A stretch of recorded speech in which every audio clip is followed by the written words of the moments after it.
مزید short clip بیانات کے لیے چینل کو سبسکرائب کریں اور بیل آئیکن کو دبائیں۔ جزاک اللہ۔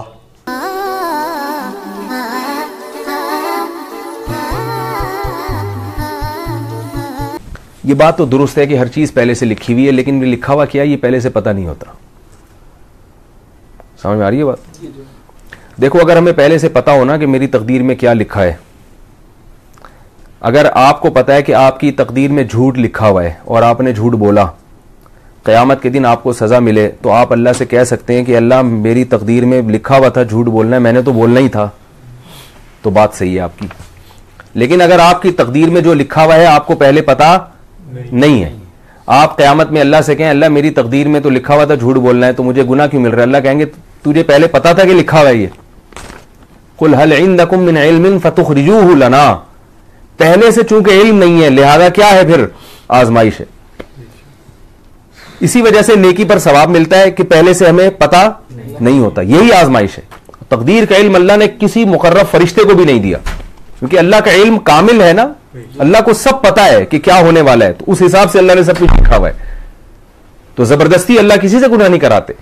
اس کی مثال ایسے ہے، میں اکثر یہ مسئلہ سمجھاتے ہوئے طلبہ کو مثال دیتا ہوں، دینی مدارس کے طلبہ جو ہم سے پڑھتے ہیں، کہ دیکھو ہر آدمی کی موت بھی لکھی ہوئی ہے نا، تبھی ہم کہتے ہیں بے احتیاطی سے مر جاؤ گے تو گناہ ملے گا۔ اب آپ مر گئے، اللہ قیامت میں پوچھے کہ تم یہ اتنی بد پرہیزی کیوں کی تم نے؟ ہم کہیں اللہ میری موت تو اسی وقت لکھی ہوئی تھی، تو اللہ کہیں گے وہ تو میں نے لکھی تھی نا، تجھے تھوڑی پتا تھا کہ اس وقت مرنا ہے، ہمیں تھوڑی پتا ہے۔ اور آسان مثال، ایک آدمی نے دوسرے آدمی کو قتل کیا، زید نے بکر کا قتل کیا، ایک مثال دے رہا ہوں، زید نے کس کا قتل کیا؟ بکر کا۔ آپ بکر کے وارثوں میں سے ہو، آپ زید کو پکڑو گے، تو نے بھائی ہمارے ابا کا قتل کیوں کیا؟ زید جواب میں یہ کہے کہ بھائی دیکھو ابا کی اتنی ہی زندگی تھی نا، کیا خیال ہے اس وقت ابا نے مرنا ہی تھا، ایک سیکنڈ بھی مزید زندہ نہیں رہ سکتے تھے، تمہارا اس پر ایمان ہے یا نہیں؟ آپ کہیں گے ہاں بھائی ابا کی تو اتنی دن لے کر آئے تھے ابا، ہم نے تو علماء سے سنا ہے موت اور زندگی سب لکھی ہوئی ہے۔ تو اب زید کے تو جو کام ہونا تھا میں نے وہی کیا ہے نا، اس میں مجھے کیوں سزا دے رہے ہو؟ تو اگر بکر کے وارثوں میں میں ہوتا تو میں زید کو کہتا کہ بھائی پہلی بات تو یہ تحقیقی جواب ہے، ایک الزامی جواب ہے۔ تحقیقی جواب تو کہتے ہیں دلیل سے، الزامی کا مطلب اسی کی دلیل کو اسی پر پھیر دو آپ۔ تحقیقی جواب تو یہ ہے کہ ٹھیک ہے ابا نے اس وقت مرنا تھا، لیکن تجھے پہلے کس نے بتایا تھا کہ میرے ابا اس وقت مریں گے؟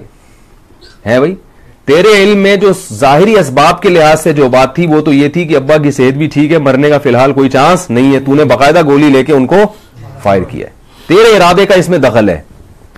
اگر یہ دلیل اس کی سمجھ میں نہ آئے تو اس سے کہیں ٹھیک ہے میں بھی پھر ٹھا کر کے تمہیں مار رہا ہوں، تمہیں اس پر اعتراض نہیں ہونا چاہیے، ٹھا، اس کے بعد موقع نہ دے ورنہ وہ آپ کو ٹھا کر دے گا، ٹھا، اور پھر اس کی میت پہ بولیں کوئی غلطی نہیں ہے، آپ نے تو اسی ٹائم پہ مرنا ہی تھا۔ تو تقدیر برحق ہے، مگر تقدیر کی وجہ سے کوئی معذور نہیں بن جاتا، کوئی یہ نہیں کہہ سکتا گناہ میرے لیے حلال ہو گیا، اور یہ نہیں کہہ سکتا کہ اب اللہ مجھے جہنم میں کیوں ڈال رہا ہے۔ تو تقدیر اللہ کے علم کا نام ہے، اور اس سے زیادہ باریکی میں جانا بھی تقدیر کے مسئلے میں جائز نہیں ہے۔ تو اللہ تعالیٰ ظالم نہیں ہے زبردستی جہنم میں پھینک دے، اور امتحان لے گا اللہ تعالیٰ، اور اس امتحان میں اللہ کو پہلے سے معلوم ہے کہ کون کامیاب ہوگا کون ناکام ہوگا، مگر یہ بتاتا اللہ نہیں ہے، تو اللہ نے امتحان کے لیے چھوڑ دیا ہمیں۔ لہذا رسول اللہ صلی اللہ علیہ وسلم نے فرمایا اعملوا فکل میسر لما خلق له۔ مفتی طارق مسعود صاحب کے مزید بیانات کے لیے ہمارے چینل کو سبسکرائب کریں اور بیل آئیکن کو دبائیں۔ جزاک اللہ۔